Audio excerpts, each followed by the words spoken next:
Good afternoon. My name is Mary Bailey and I'm from the class of '87. Today I'm interviewing and talking with Mama Tine, class of '35, as she gets ready to celebrate her 75th class reunion here at Fayetteville State University. We're going to have a series of questions and a little conversation going. So, Mama Tine, yes. As always, it's a pleasure to see you. Well, it's always a pleasure to be with you, ma'am. Class of '35, come on, that's 75 years ago. Just a few. Just a few. Just a few. I've got to ask you first. Yes. Why do the people call you Mama Tine? Well, after I married and began having the children had so many grands until they ran out of saying grandma, grandma, so they had to start calling me what they heard their parents or someone else saying mama, Mama Williams or Mama whatever. So when it came my turn, they had to find me, so they called me Mama Tine. Mama Tine after Ernestine? Or after Ernestine. Ernestine's your first name. That's right. Okay. They call me Mama Tine. And your maiden name is Williams. Right. And that's, I know my Fayetteville State history. I know this, that your father was one of our first Broncos. Yes. Can you tell me something about him? Yes, he was. He, as I can recall, it was 18-something. He says, I don't remember the direct date, but he loved his school. All we could hear was that school at State Normal, it was, State Normal School. And so from then on, I grew up with State Normal, yes. And you moved here into North Carolina? No, dear, I was born. Oh, you were born here. This is our home. Okay. We were born right here in Fayetteville. Okay. Your father, Wayman Williams, That's right. graduated from here, and he played football? Oh, yes. I told him he was a picture freak because I don't know why, but on the pictures, he's always the one in the front, on down or somewhere. So he had to be seen. Oh, yes, he was a sportsman. And all the sports, he lettered in baseball and football. Oh, goodness. Goodness. Yeah. Now, before he left here, he did something important. He did something important to all of us. Yes. He started the National Alumni Association. Yes, he did. Yes, that was his heart and soul. Oh, my goodness. I can remember that. I was very small, of course, but I could hear that. I must go to alumni. We got to get together. I'm going to get this, and we got to do this, and we got to get together. I'm going to try to organize a club, he called it, at that time. I got to do this. So it was his strong belief in either that he could bring the school closer, the schools at that time, the students, and to get one organization. And it turned out to be the first alumnus. No, Yeah, that was organize it. Yeah, like 1922 or something like that. I really don't know the exact date. I imagine they have it somewhere. They have it written down someplace. Somewhere, but I remember it. There's some great things in the archives about it. Well, because I was right there. Well, in fact, they tell me that where he moved, I moved in his shadow. It was like this by the hand coming or going out. You were Little Wayman? They call him, that's what Dr. Smith called me, Little Wayman. Dr. Smith, that would be E.E. Smith? Yeah. You remember Dr. E. Smith? Oh, yeah. What do you remember about him? Well, you see, they had the Little Red School. I was too young to go down there to call it Little Red School. They did away with that, and they brought the classes. By the time I came out here, the classes were in the building. They tore down. I'm smiling while I say. Am I smiling while I'm saying that? Yeah. And they tore it down. Well, he was the principal then. He was chancellor now they call it, but he was called the principal then. And so that's where I met him. And if I would meet him anywhere in the hall or whatever, he'd always say, "Hi, doctor. Hi, Little Wayman." What you doing, Little Wayman? And so quite a number of the instructors or teachers called me Little Wayman. Little Wayman. I was just favored them just like him, and I'm doing things like him. So I guess I was like Daddy. Now, Dr. Smith, E.E. Smith, we all hear his name. He's a historical figure to us because we didn't know him. Yeah. What did he look like? What did he act like? Just as if he was born, wasn't Dr. Smith, E.E. Smith. He wasn't this Dr. Smith. He was hi, Dr. Smith. What's your name? Did I know your daughter? Did I know your sister? Did I know your mother? Did you? Yeah. Well, that's where he was so personal. He was down to earth, friendly, but when he spoke or anything, you could look at his eyes or tone, you know, to move, you know, to do. But he wasn't the person that you wouldn't like. Everybody loved him. Oh, that's great. Everybody loved him. That's great. You know, so many, we have a high school named for him and buildings named for him. Everybody loved him. Yes, he now, was. You know, when the chancellor or another important person on campus gives a speech, they'll always refer to us as standing on the shoulders of giants. That's right. Right? That's what we're doing. Yes. Who are your giants? Now, he was one of them. They have to necessarily be right here. Oh, you put me on the spot now. I hope to do that. You hope to do that. You did. You know, you're one of our giants. Well, naturally, I was just born in music because I grew up with music. My father, Wayman, was extremely a wonderful, I think, violinist. Oh, yes, he had his credentials, music, everything in that. I grew up with music. So naturally, Miss McLeod, that was the first one before we, her, I can't think, you know who I'm talking, wrote our school song. Oh, Miss Mary Eldridge. Yeah, before her. She was a Cloud, Miss Cloud. Oh, yes, that was mine. And what man? Oh, Mr. Scott, my biology teacher across the street. John Scott? Everybody loved Mr. Scott because, you know, he was just Scott, you know. And let's see what lady teacher. Mrs. Seabrook was nice. She's very personal, but very sweet. And you never know when you will go flunk or when you're not. We called her the smiling flunker. Oh! Yeah, because she stood very straight, and she'd call, and I suppose she'd call on me about I'll never forget this, the earthworm or something we were having about worms. So she asked me about it, what it was, and she'd stand just as sweet and look at you. And you talking, thinking, oh, I got it made. And she'd say, thank you very much. Say it was me.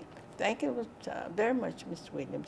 Now let's see what Mrs. Smith over there will say. You know you flunked. You know you did You wrong. didn't do nothing. And then the way she would move, just take a step or two like that. Like the military, that's the way she was. And she'd smile and say, thank you. But now let's hear what's on the F. No, F. Guess you didn't know your earthworms, huh? No, I guess I didn't. Because I was one person did not want to even, you know, but I think I wanted to learn, you know. I do that. I learned what to do, though, about these worms and frogs and all that kind of stuff. And the reason I I liked him so much, because I guess I like flowers or being out with them, you know. And I never shall forget Venus flytrap. Oh, yeah. The Venus flytrap, that's the flower open, and then it would close like that. I thought that, oh my goodness. It's amazing, isn't it? Yeah, and I know. I'd follow Mr. Scott anywhere, hoping, looking for, that's about all I wanted. I think Mr. Scott was the first biology teacher we had. I think he was. His children went here? You knew Mary Scott? Yeah, Mary, no, yeah. Mary Susie? Mary Sue and Susie, yeah, and they're right there. Stayed across in that blue house, right there on the corner.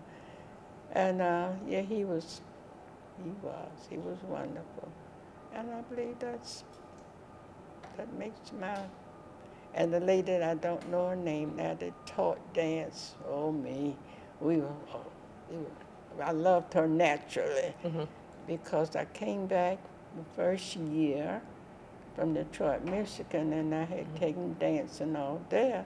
And in dance class, we had to do the 7 veils, and I had to dance it.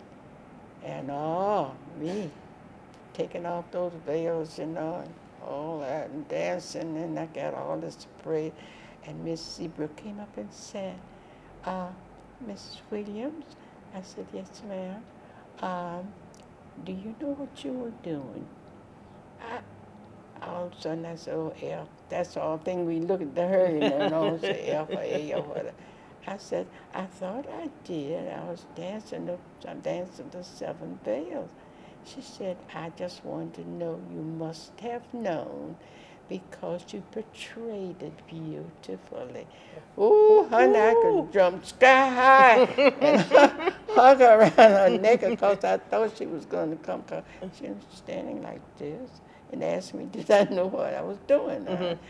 See, by right, I was told no, I wouldn't know what I was doing. I was just keeping up with the music.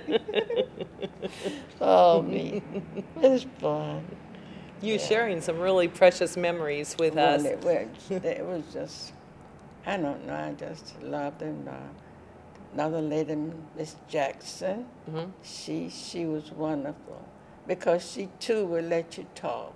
And don't you dare say, well, you know, so-and-so. And she looked at you and I said, no, dear, I don't know because you're giving the report. You didn't, that's you standing there saying, what to say, because you know how the children not talk. Right. They say that, and you know, so-and-so, and you know, and what I'm about to say, I haven't said anything yet.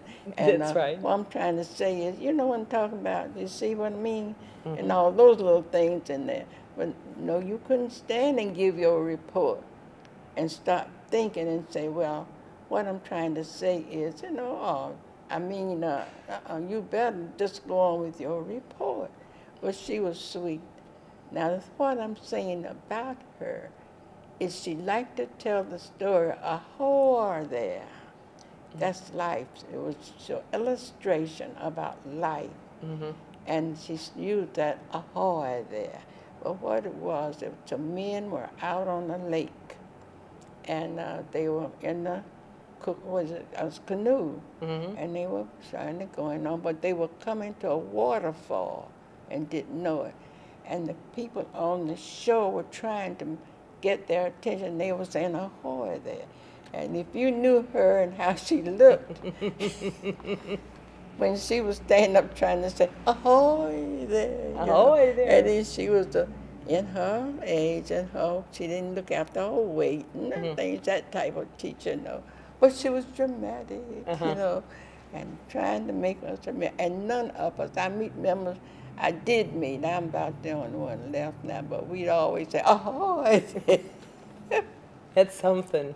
That is something. Her name was Miss Jackson, I'm sure, quite a number.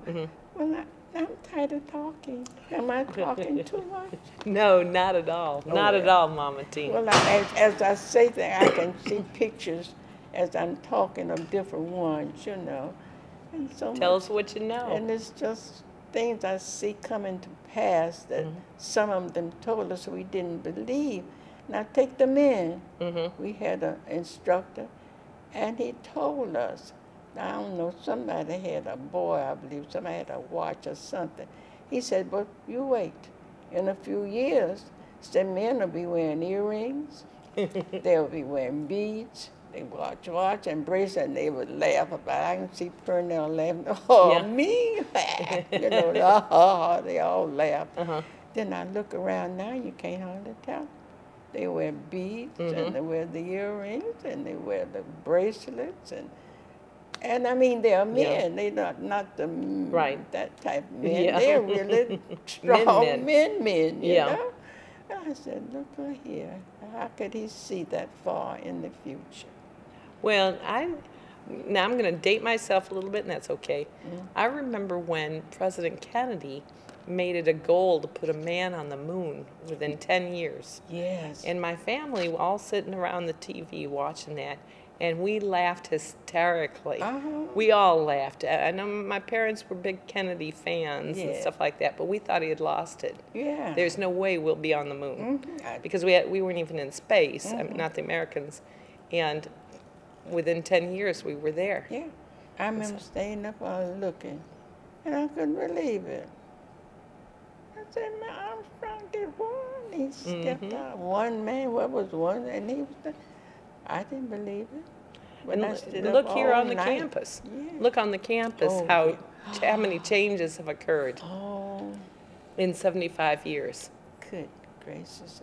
I stood in, well, I'd have to think of his name now, right now, but you would know his past, but he was an instructor here in the building, in the building with Carolyn. It was at the end of the hall. What was his name? Well, anyway, I was standing in his office and looked out the window. And you know, I stood there and I caught myself crying. What were you crying for? I don't know. I looked and I saw the progress and I don't know what I was seeing. Good tears. Yeah, there must have been. I was thinking of times I was there when there was nothing, just a feel when I was there. Because only 4 buildings, I think, on campus. Just 4? Just 4, about 4. And there I was looking at all those buildings out there. And such beautiful buildings, you know. And I stood there like, was I not? I don't know. It was something I just feel. Because I could just feel something. And this campus, nobody would know unless they were back there, Fillmore and I. Yeah. And what we see when we come on here. Maybe the tears of pride. I think it must be how the progress.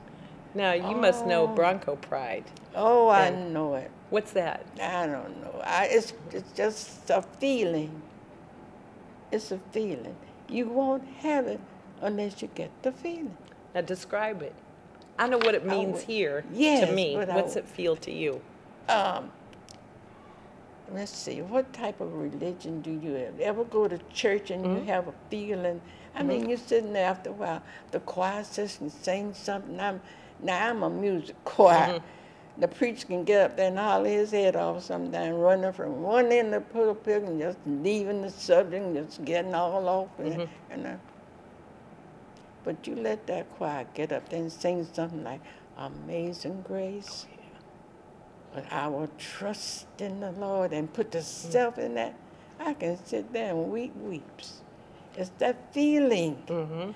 That's what you feel as a strong alum. So when you walk on this campus and you look around here and you see these buildings, and then you think about how far we've come, you get that feeling. What's the difference between Bronco pride and Bronco spirit? Well, spirit just you let the joy come out. You let it come out. It's just sometimes we just showing off. You know, with the spirit. Don't know what kind of. When the girls won. Yeah, sometimes spirit you have and you get the spirit. When the boys when you won drink the your water. CIAA championship. Yeah, when you drink certain water. Oh, yeah. You know, you get a little spirit. Oh, that's right. But sometimes, but then the spirit that you get when here's your team fight. I mean, they're out there fight, and you're on the edge of your seat waiting for that final ball to fall. Please fall. And when that ball hits there, and you know you won by 2 points or 3 points, wow! That's the spirit. That's the when spirit. The spirit hits you. When it hits you, that wow, we did. We pulled it out, you know. Oh, that's the spirit. That's something, isn't it? And then that Bronco feeling that you get from way down here. Like I tell you about the music, the growth, and the feeling that you get. And the spirit is when you on edge waiting for something to happen, and it happens. You yell. That's it. That's my form. I don't know what someone else feels, but I can feel it sometimes. How about those last few seconds of the girls' game at CIAA this year in Charlotte? How about those last few seconds? And I'm up in the Chancellor's Park. See, and I'm acting because Chancellor Park.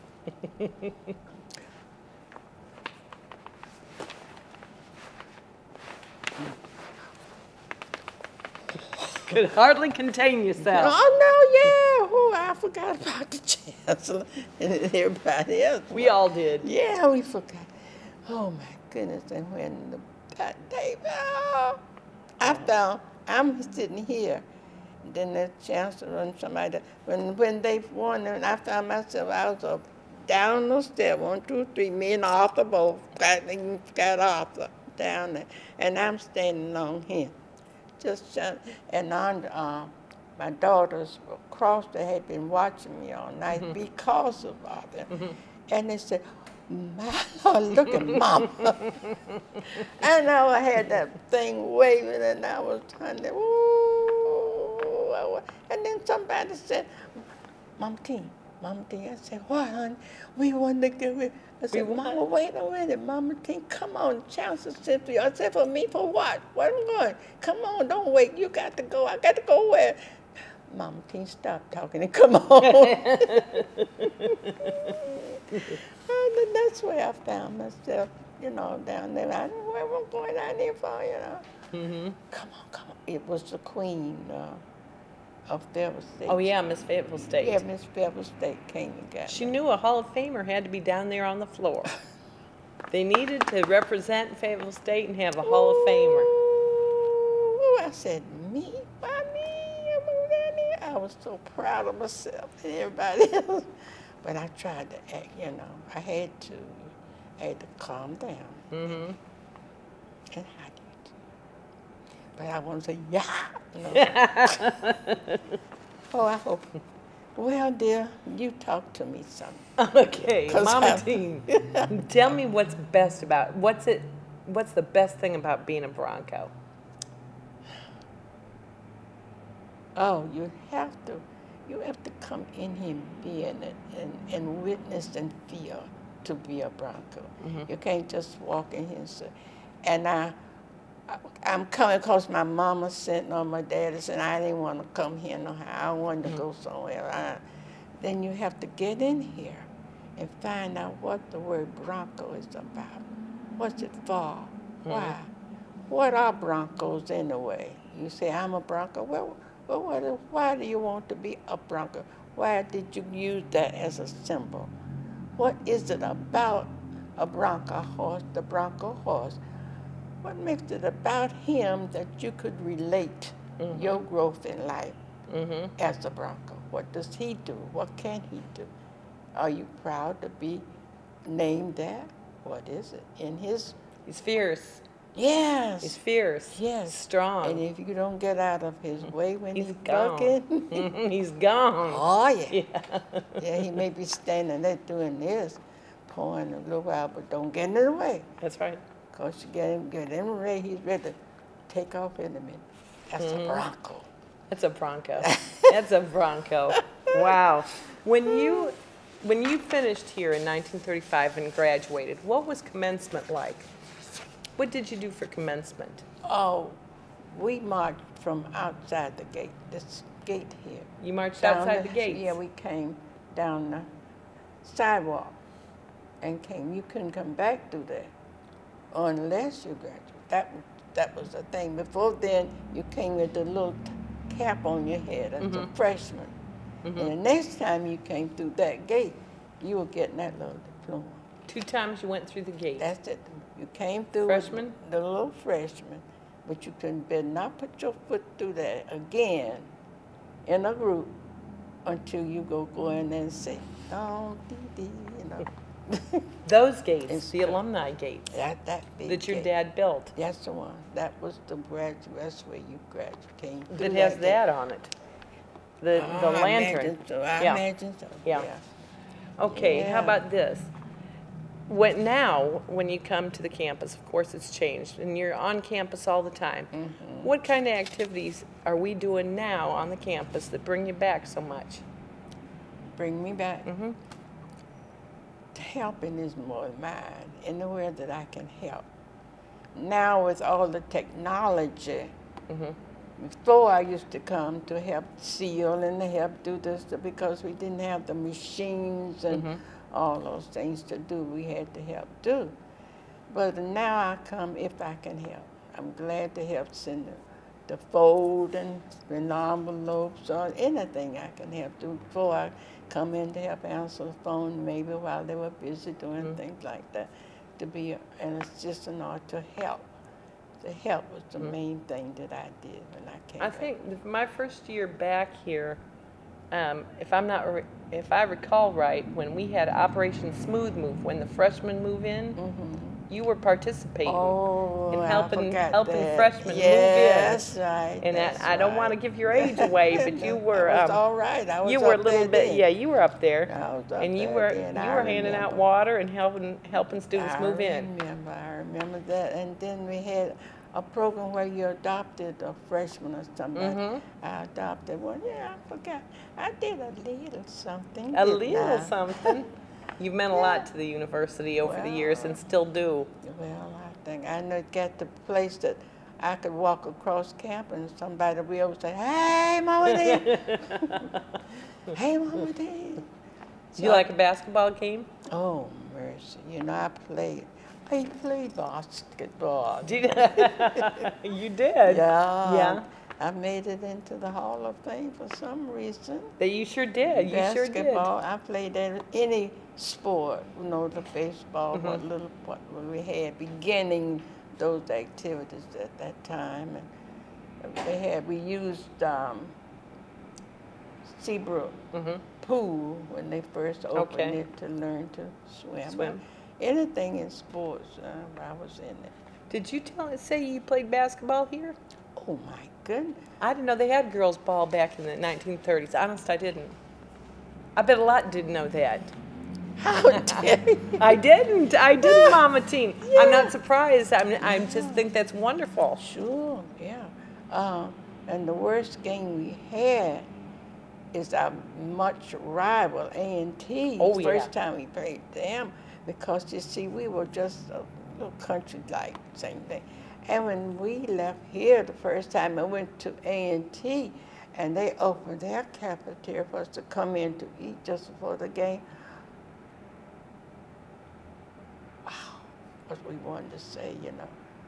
But some of them did. I didn't act like I've been walking in the hotel all my life looking like that. But you know, they had the table, the white tablecloth, the round tables, see. Yeah. And we had the long ones, you know, sit 7, 8 to a table.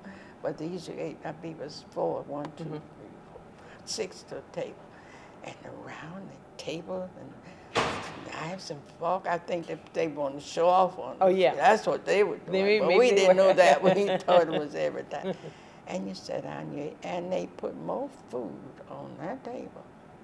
And just enjoy yourself. And then we did like you know, got out on that court. Now we were assistant champs, but we went there and we go whip A&D. But they whipped us with that table and that food. We got on that floor. I'm telling you, couldn't, girls at that time only played half court. You know, you go up here, you had to stop. I'd get up there and stop and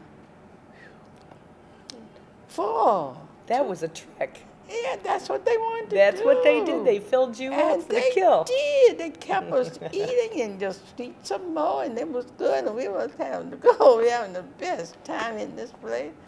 And it dawned on us. Oh, man. We got back, and the coach was talking. He said, the girls, you didn't eat too much, did you? Didn't eat? Oh, you said, oh, yeah. Oh, we feel, laughing about what we ate, you know. And, but we always remembered that. That's a lesson. We remembered that. I'd keep that lesson forever. Oh, we did. We retaliated. Yeah, we got it back. But that, I never forget that day, this beautiful dining room with the tables. Oh, and the food, and the being served, you know, all that. couldn't. I'm a guard. I couldn't be more keep up with my forward. I'm wondering if we could use that again if we could use that this year with our team. If that might still work. Feed them really well. Yeah, oh my God. Because we had it, then we played Bennett. It's right across there. And that's the second game that I always remember playing all those years I played. Bennett girl that I'm supposed to guard looked up to me, she was a tower like this. Ooh. And here I am 5'2" and 5'3" down here. And they put Ernestine on her. Mr. Murphy? Yes, you'll be there. You can run. I said, am I supposed to run? Yes, you're supposed to run behind her. Oh, Lord. But, honey, guess what I did that day? My job was to keep up with her. She was a 4. I'm to keep up with her till she got to her line, the other girl would get it. Yes, and when they came and one of them near the end of the game, they threw me the ball. And Bertha Bridges, she's gone now, but my partner. Bertha says, shoot, Tine. It's me, I ain't never shot a ball, but shoot, Tine. And then I said, I don't know how I held the ball. So anyway, I threw it, and the ball said, goodness. Me. And then she said, move, move, move, like you've been doing it all the time. You go, move. She said, move, move, move. I said, oh, yeah. And I said, Bertha, ball winning. It went in and it went over. What do we name that girl? I don't know, but she was heavy set. And Benny Carr's girl, and she could play some red, big red. Big red. Because she had red hair. Bennett Bell, big red. Oh, boy. And I made that basket. They teased me for years about that one basket, because I could stop you. Yeah. But they didn't ever see me, because we just went to that line. Oh, my. You know. And so you usually passed it off. So Bertha said, shoot, now. I said, Bertha, thank you, made me a star. It was an important basket. Yeah, it was. I don't know where, it won or something, but it was a good basket. But I made it, stood up there watching it go through, and when it went through, Bertha said, I didn't even realize that I was stopped, I'm looking like, Bertha said, Ernestine, you stopped still, and stood up with your mouth open. And that's when I told you to move and run like you've been doing it all the time. And Act natural. Yeah, just yourself. But how could I all these years? And I made that basket on Big Red. Oh, Lord. You didn't tell me nothing. I was just bragged and all over. Then got to the place where they shut up. Maybe part of that came from your dancing background. I guess. Your gracefulness on there. Maybe so. I don't know. Do you still like to dance? Oh, yeah. The electric slide. Oh, I know. You love to dance, huh? Lord, yeah. It is fun, isn't it? Yes. Now, when you were dancing back when you were in school or immediately afterwards or something like that, what was your favorite dance to dance to? Charleston and whatever they were doing, and I did it all, Oh, this is what I was in getting my master's at A&T, and I came home, and the children I had several in school there, and they were out dancing in the house. There's always music going on, and they said, Mama heard something that said, this is the new dance. I said, yeah, let me see what you're doing. And they get out doing, they call it the mashed potatoes. Oh, okay. I don't know, those boys weren't born. That was even before your time, but they did what they called the mashed potatoes. And I stood up there and looked at them. I said, that's not a thing but the Charleston, to myself. That's right. I said, oh, I see, do it like this. I said, you mean do it like this? And I started doing Charleston. They said, Mom, when did you learn to do the mashed potatoes? I said, before you were born. Before you were born? Just a version of the Charleston? Yeah, it was the version. Because they were doing the mashed potatoes, and oh, my goodness. And And I just stood up there and I said, well, isn't that something? Talking about doing the mashed potato. And then they did something they called a camel walk or something. They got out and were doing that, what they got through. I said, well, when you do that? I said, That's well, right. you all just reviewing the dances we've been doing. That's right. You've been doing those. Yeah. How about the twist? Oh, that was a new one, but I could do, that was a new day. That was a new one. Yeah, to twist, yeah. But I was doing, the twist, yeah, did that too. Yeah, okay. But now you like doing the electric slide. Oh, yeah. My daughter pulled that on me one day, night over E.E. Smith was sitting there. And she called the alumni, former students to come up and do. And then she said, now this is for the audience. Some people in there, this is their favorite dance on all those people who do the electric slide. We're going to do that for you, for all the folks.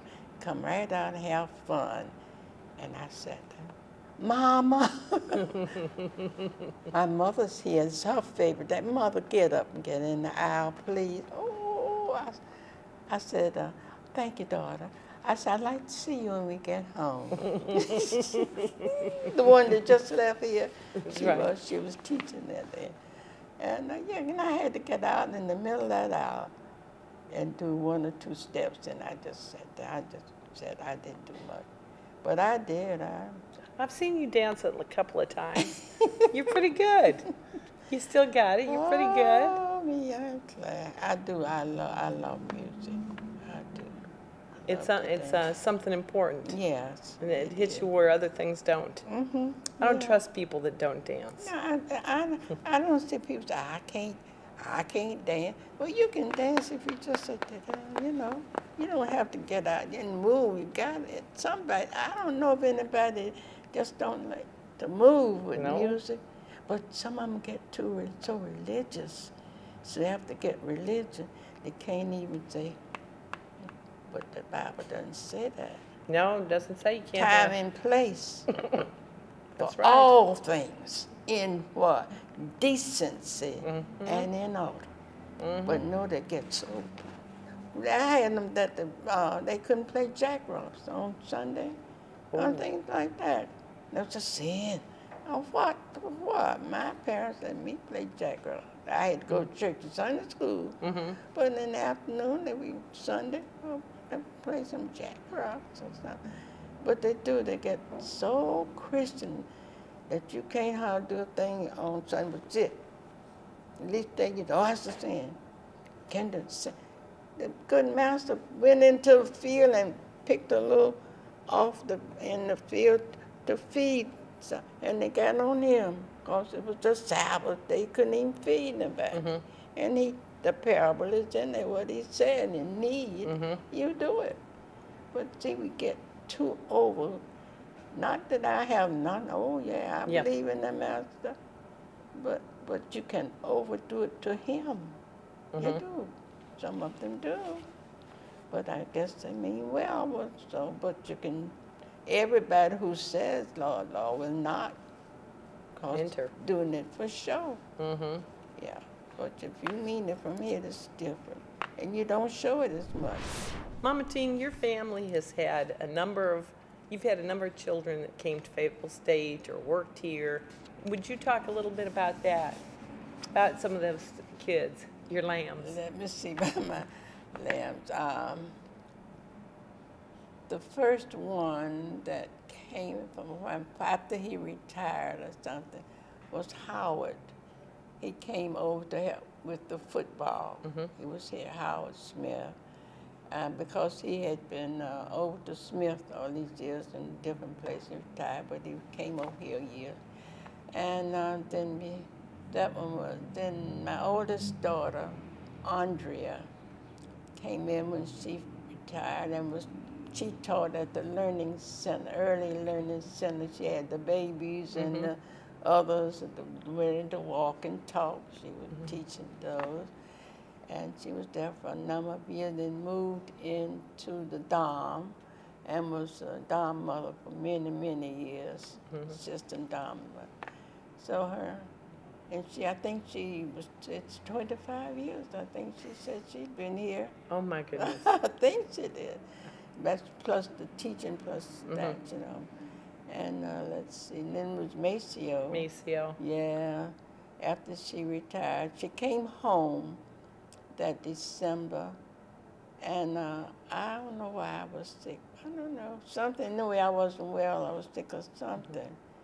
And so, but she went when she went back, that was in December. Came home for Christmas and all. That's December. And she didn't say a word about whether she's coming back or what she's going to do. So in January, 1st of January or something, she had been calling, talking. And this time she called me, and I said, hey, you're home early today. She said, yes, I am home early today. She said, I said, how far are you from school? Must have, I was having a holiday or something. She said, no, Mom. She said, but I tell you one thing, if you open the back door, I might walk in. I said, no way, you're going to walk in here. You walking all the way? No, we joked with each other quite a bit. And finally, I just went on over and said, well, try opening it. Let's see what we get. I opened the door, and she walked in. Maceo had gone back to Detroit, had put in her resignation, had packed, had sent furniture home here in storage, didn't know it, all, and back. She said she saw me in the bed, that I wasn't well at that time. I don't know what it was I had. And so she had decided that she was just going to retire from teaching there and come home and stay with me. Wasn't that something? It's something. And she wasn't home hardly a month before they hired her at E.E. Smith. And she finished there, and then the next year they hired her over here. And she had already gotten her master's and all, was working on her doctorate from NC. And she did well. She became a secretary for the college group. I don't know I think what they call it. But she was the secretary then, and she stayed here until time. And I don't know whether she knew she was sick when she came. I don't know. She never said a word. Never said a word. No, I know she'd been playing ball and she said she broke her leg or she cracked her, and something about her leg. And, but the whole time, Maceo never said, ouch. Never. I did not know. Did not know. And that Christmas she went to Florida. Danced all over that floor, danced her heart out.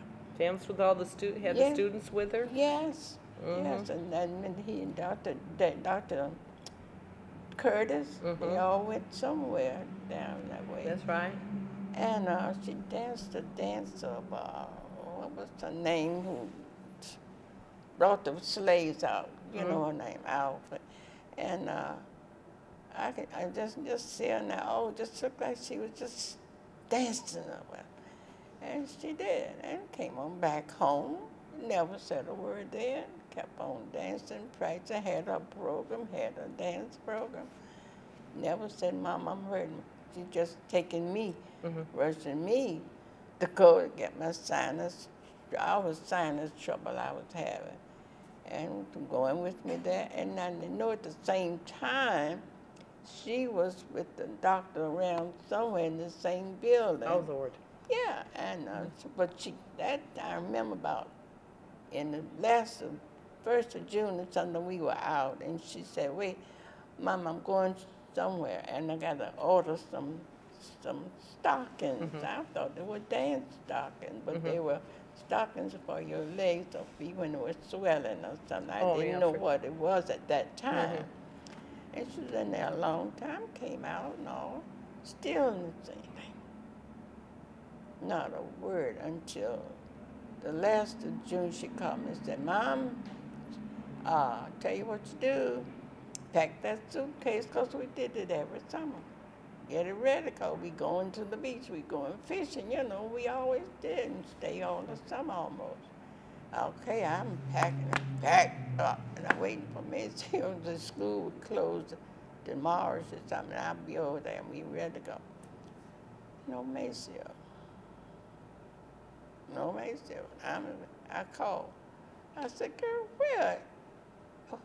So you gonna leave me in Fayetteville, you know, talking. She said, no, Mom, I'm not gonna leave. Guess where I am?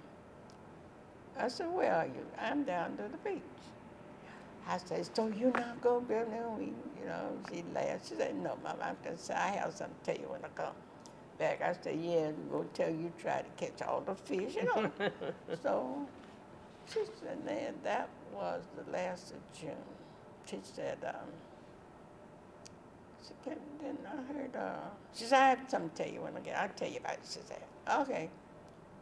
Sharon, my baby girl, one afternoon, 1st of July, came in and said, Mama, I said, yeah? They said, sit down. I said, sit down. I said, I'm doing something. You know what time I want to talk to you. She said, Macy's coming in a few minutes, and she has to want to talk to you. I said, yes, she better come in here and talk to me and bring me my fish she did get to catch. You know, we always funny with each other like that. So she came in and I sat down, I looked at her face and she had that beautiful smile and sat down. I said, Mom, I got something to tell you a story. Honey, when she finished telling that, couldn't hardly take it. I couldn't believe it. Because she told about 3 days how she was fishing, how the little boy came up to her crying because she said he had lost his hook. And so she said, well, that's all right, I have one more, you can have mine. And so she turned and looked down and found it and handed him the hook and was closing up her place and turned around to say something and said the little boy was gone. And she looked everywhere and she didn't see him anywhere. I said, yeah, I took your hook and I'm still just taking along, not knowing where she's going and talking. Then she said, and I had the one that I had kind of shined up and I threw it out in the water. I said, oh, yeah, and I bet you caught a fish. I'm trying because something inside of me is telling me something's coming. Yeah. So, but I was playing it off. So she said something. She said, then a light, Mama, shone down in that spot, a bright light. I said, it did, So the sun came out, you know. I was seeing the stuff, but Lord, I knew something was coming. So she said, I decided it moved. And I pulled it up and said, Mama, it looked like new. It was shining with a light on it. And it looked like new. But on the what is this, the plunge, you know. The bobber? Yeah, the little thing. Said it had a 3 on it. A 3. I said, you know, you don't fish with 3 at that time. She said, I know, Mama. But this one had a bright 3, shining 3. So I pulled it up and put it in my box. And said something came and about that 3, she said. She said, I'm going to have to go to the hospital, Mama. She said, but however it comes out, now that was before the 4th of July. She went on the 4th of July. It comes out, it's going to be all right. Whew. That was hard. So I said, okay, you know, I'm still not turning her loose yet. Yeah. I said, well, why go on the 4th of July? He said, well, doctors said most of them have vacation things, and that wasn't a rush time, and right. He's coming from Duke, and he went on explaining, and I said, okay, well, that's fine, and blah, blah, blah. Well, she went on, they had it and all, and he came out and said, went through, and something he said to me, the doctor, when he came out, then he said, I said, oh, thank you, Lord. He said, he did his hand like this. He said, well, it's not quite over, but so far, he said, it's all right, good. Exactly 3 weeks from the time when she came home, stayed 3 or 4 days, I believe. And at the end of 3 weeks, we were burying her at Fayetteville State. I went to the calendar and counted it all. I said, well, look at that. 3 weeks to the day. Yeah. Her funeral was at Fayetteville State. And she never said, hurt. And she had to, because they found this cancer behind one around near her bone. They were shipping the plane. Dance, all that dancing, and all. It should have hurt. Yeah. So, but the 3, can you imagine 3 to the moment? But never did she say, Mama, I'm hurting. Mama. They even gave me the mask, for when she breathing, or when her legs, she might say, told Lee, well, you might put my legs up on the pillow a little bit or something like that, but not one word. And our thing together was, it's gonna be all right. And that's what she would say. She'd say, it's all right. It's all right. So I said, Mama said, you go in and get some rest, because that day and night, of course. And Sharon came, the baby girl, came and said, Mama, I'm taking over. Now, you just go and get on that bed. I said, I'm not sleeping. Well, go in and lay down and sleep. Anyway, I went in, laid on the bed. I think God put me into a deep sleep, because I hadn't had, seemed like I went into the Zoom. And somebody was shaking me, said, wake up. I said, huh? Sharon said, Mama, Carolita wasn't breathing right. So we've called the ambulance, it's here, and we're going to take her back to the hospital. And I jumped up and got there. And they were going, taking her out, and I looked down at her, and she looked at me and smiled at me and did like this. He just smiled at me and took her hand and said, I said,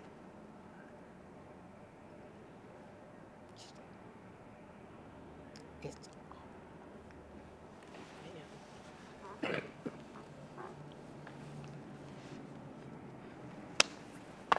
Mama Tine.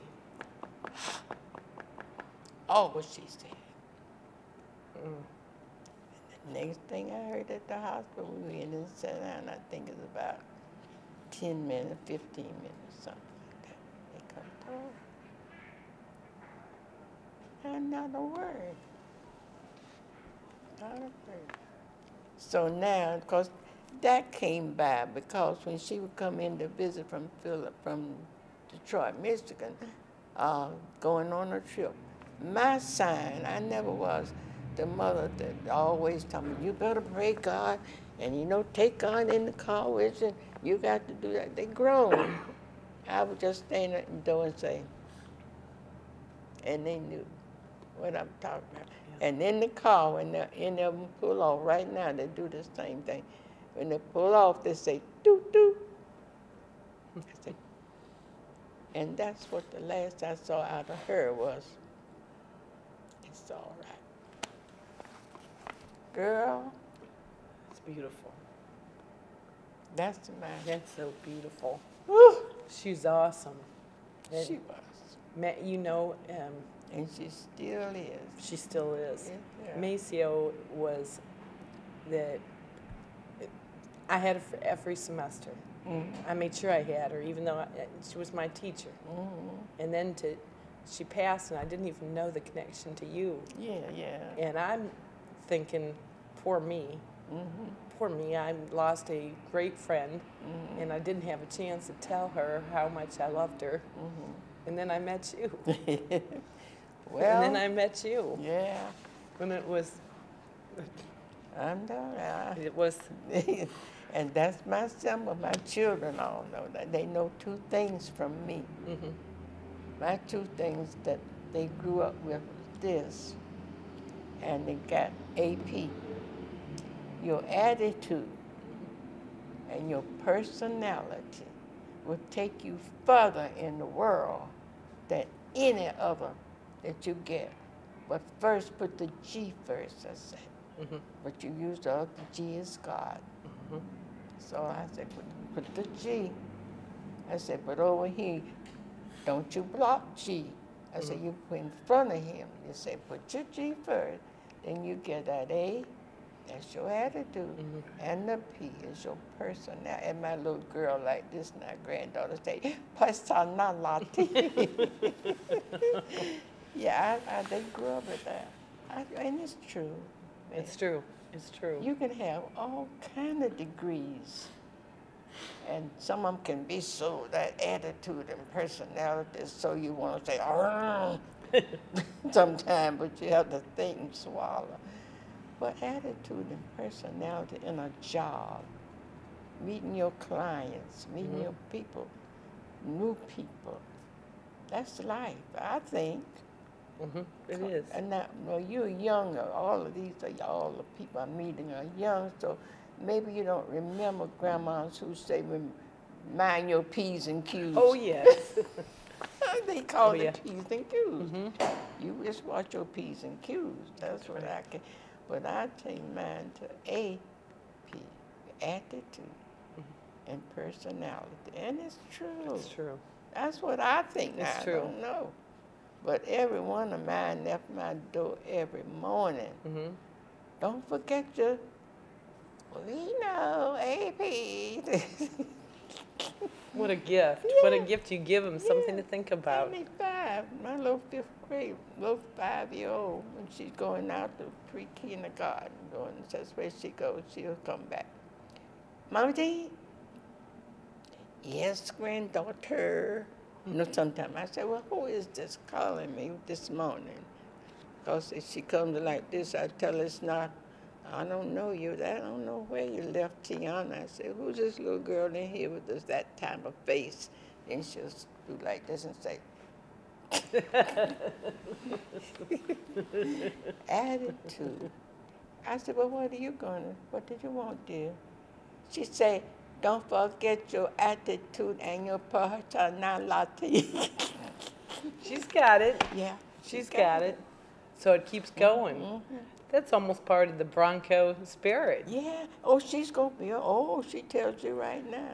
She's going to be a Bronco, because one of my granddaughters from Greensboro sent me the head of a horse just like this. And I keep it up in the room, and we always call, I'm priming her for Bronco.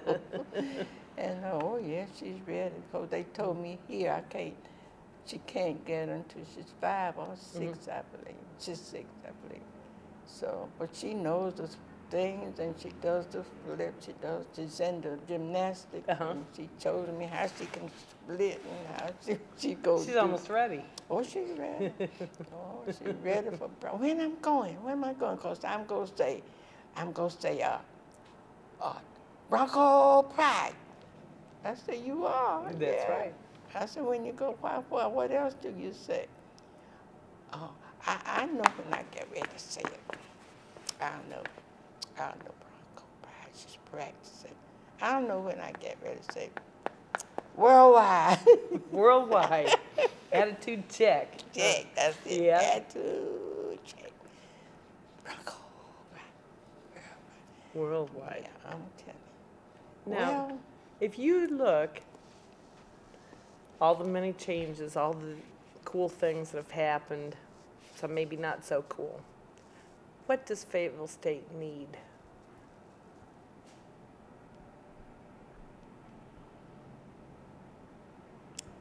we need it a little closer to the community for some reason. We like for members from the faculty to visit some around our churches, or to have some of the other ministers beside the same ones to do a prayer like that, invite that church or invite that choir once a month or somewhere, anybody, and not just the big ones, just a church. Maybe share some of our Bronco pride. That's it. So show what we have. That's right. Then give them a time, or you could open one. What would you do if you had called a religious? They just open it to a minstrel, or what is it, ministerial? Like a ministerial day. Day or something. Just let them come on and enjoy and have singing and whatever. I mean, once a year or something. And that would take in maybe all the students, because we have various cultures. That's right. And maybe one the Baptists and the Presbyterians and anybody. And we call it Unity Day and something. That'd be kind of cool. Yeah, I mean, So we've got a lot of we've got a lot here, a lot of different faiths, a lot of different races. Sure, we've got it all. And all that, and just bring them together and let's have a big day and that'd be awesome. Singing and whatever. You think? Do I think we could do that? Yeah, I mean, we work on it for a year, work on it however, get some ideas, and I would go out and get some of what they call the little preachers, you know, because they have influence like that, the smaller ones. Get a committee in school and that students maybe invite their pastor or their choir. That'd be a good idea. Something like that. Let them become involved. Don't you have do you have those clubs now, a religious club, or what do they call it? What is her singing group? Gospel? Oh yeah, like gospel choir and stuff like that. Yeah, it was phenomenal. Gospel, some of those, and then let them invite around all churches, regardless of race, color, creed, or what. Come. That'd be awesome. That'd be awesome. Yeah, come, just come. See, come meet us. Yeah, come meet us. Come. They probably know us. Oh yeah, because we're members of their churches. Yeah, but they don't come now. No, they won't come. They always have the big church. You know, like we might have to put out the invite. Just say we want you. Do the student body. Let it begin to float around that they would like to hear. You know. That sounds cool. Yeah. Tina, I got one more question. Okay. This might be the hardest one. Okay. If you hadn't been a Bronco, what would you have been? Don't do that. If you hadn't worn Bronco blue. You'd be surprised where I wanted to go. I'm gonna keep it. It was. I don't know why. I never heard anybody else wanting to go there but me. What was about that college I wanted to go? And it's still not a famous college. I'll tell you about it the next time. Okay. All right. Great. Yeah.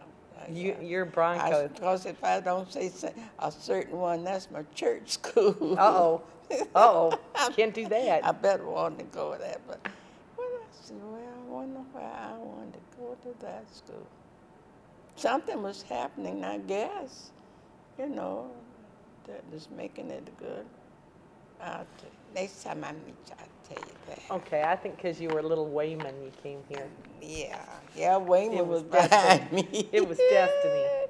Yeah, where are you going? Going to Fayetteville State. That's right. That's right. That's right. And nobody sings the alma mater quite like you. Oh. Nobody sings it quite like you. I just feel it. That's why they got after me about, for some reason, I had something that E.E. Smith, and every year I've always gone to the alumni banquet and led the Smith Party. And boy, did I get it this time, because I didn't go. I went to her, my daughter, Sharon's thing, and so I didn't go. And the first thing I met was Dr. Brown. You know Dr. Brown, he was going out the door, and then his son was in front of him. He said, Dad. I saw him when he touched his dad. Dad looked. He turned around and said, "Hey, Mama Tine." I said, "Hi, my son, how you doing?" And he said, "Where were you?" I said, as if I didn't know. "Where was I when?" "Tonight. You wasn't there." I said, "But I was here, right here, at this one." He said, "Yeah, but wasn't nobody there to lead the music, lead the song, and you wasn't there." I said, "Well, it went on then." "Yeah, but you wasn't there." Well, I mean, he wasn't the only one. I didn't know I was gonna be missed. Of course.